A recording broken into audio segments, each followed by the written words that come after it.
We are currently at Eastern State Penitentiary in Philadelphia, Pennsylvania, and Eastern State Penitentiary was the world's first tube penitentiary. It focused on reforming inmates as opposed to just sending them here for punishment. It was opened between 1829 and it closed down in 1971. So before Eastern State opened up, there were prisons here in Philadelphia, but they really just threw all the inmates, all the criminals together in one room. So they weren't thinking about their crime, they weren't thinking about what they did was wrong. They're really just kind of hanging out, causing some chaos in a really small space. So when Eastern State opened up, they wanted to separate them, so put one person per cell, and that way they couldn't talk to one another. They get rid of those bad influences. So they really thought that being alone, being isolated would help them reform and to become better. And in addition to that, they could also work, so they'd be able to pick up different skills, different trades. So once they were released, they would be able to find a job, hopefully. And they were kept anonymous, so nobody knew each other since they weren't allowed to talk to one another. So once they're released, it can be harder for them to identify each other as criminals. The way that it was left in 1970, 71, we haven't made any changes.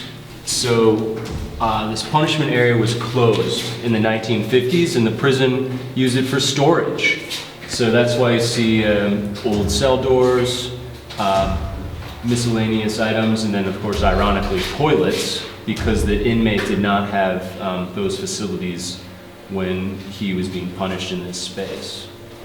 I mean, how we even got in here, you know? It's like, it was just a mistake. I'm from this real armpit of a tiny town. And everyone knows you know, you can't ever just be who you want to be. Everyone's got you pegged for something. I just had to get out. I love cars. I want to be a mechanic, you know? But I couldn't even get a job. So me and my girl Crystal, right, she's so beautiful. We're gonna get out, you know? So my cousin, he's gonna give me a car. And we're gonna take off to a bigger town, start all over, you know? And he couldn't give me the car, so I had to get out. It's like life or death kind of, you know? So I took a Mustang. It's a hell of a car. Problem was that Mustang was also the sheriff's nephew's car. So that didn't go over too well. I think it didn't go over too well because of who I am, but maybe someone like me getting such a good-looking girl like Crystal. But he said that I had a weapon and I resisted arrest, which that wasn't true. So I got 9 to 12 years in here. Yeah. Clear evidence that Eastern State's a stabilized ruin. We've made the space accessible, but there's evidence also of the abandonment prior to becoming a historic site. There's tree roots coming out of the wall there. Trees everywhere. It says what happened to Eastern State in the 70s and 80s, early 90s. 20 years of nature taking over. Mid-1800s, you can see that wall back there with the bricks that have been piled up. That's an original exercise yard wall. And over there are some cell doors. That's how the inmates got in and out of their cells. But the system completely ended by 1913. It was too difficult to keep in place. Inmates were fed in their cells independently until the 1920s, which decided to take the old yards, push down all the walls, and put up roofs. And so that's why this dining hall is in such a strange shape, is because it was put in the place of old exercise yards. As inmates now in this new era, post-1913, we're in a congregate type of prison. Inmates together, congregating for meals.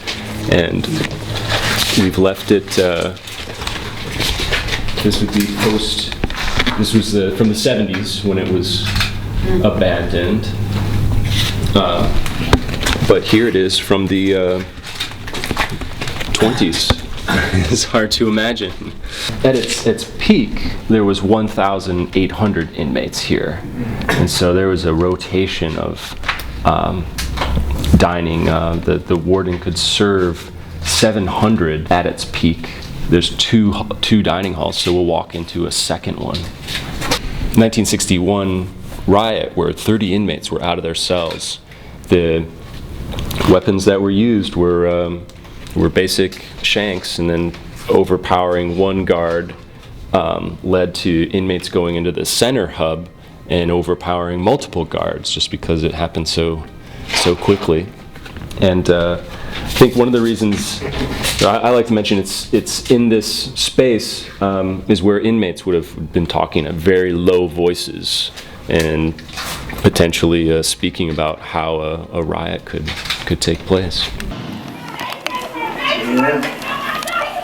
Like that all the time, and screaming and fighting. Oh shit, that's my buddy D. Yo, D, you alright? D! Oh man, that girl's a fighter, man. She's always in trouble. I'll see you on a month, D!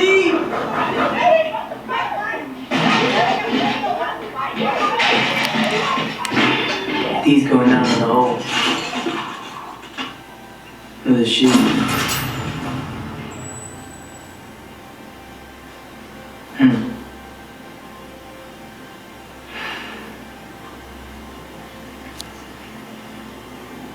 The worst thing about being in here, I think, besides the food, are the guards.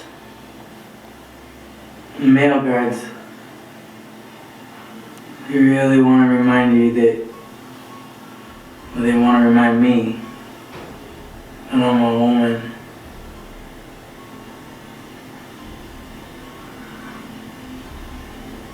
I went down the shoe once. There was this guard. He kept telling me all I needed was some guy, you know. I was like, what are you talking about? You just need a guy, you know. You're standing in one of their individual exercise yards where their cell was through that rectangular space, alone the entire 2-year sentence, outside for an hour a day, and then that way to get in and out of the cell, no door through the front there. 1912, this is an image of this space, this operating room, original skylights here, and a different lamp. And you can see a similar lamp in place in the 40s and 50s in these images here, where this operating room was in use up to 200 times a year.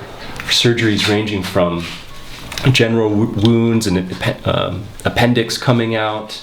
One day in 1929, 5 inmates had their tonsils removed, one of which was Al Capone, the gangster who was at Eastern State for 9 months. This new system of inmates being alone, finding penitence, being by themselves, so that they realized their wrongdoing, and being reformed, was put into place with a special, separate system. Inmates were totally alone, and in order for it to be kept in place, there could be no humming or tapping on the pipes and communicating with other inmates. And if there was, then this iron gag was used by the warden. So it was put in an inmate's mouth, much like a horse's bit. It has this plate, and then was kept in place by the chains reaching behind the inmate's back and inmate being tied together. So we can imagine it was painful. So here we have in this penitentiary where you're sitting, a noble effort to reform inmates. Yet at the same time, this was used. And so there's limits to what the warden has at his disposal, and that includes like meals being reduced, time out in the yard, and then this would be the most severe, isolation when there is a congregate prison of inmates being together, that's the style of prison this was in the much of the 20th century. The punishment is just be removed from the population.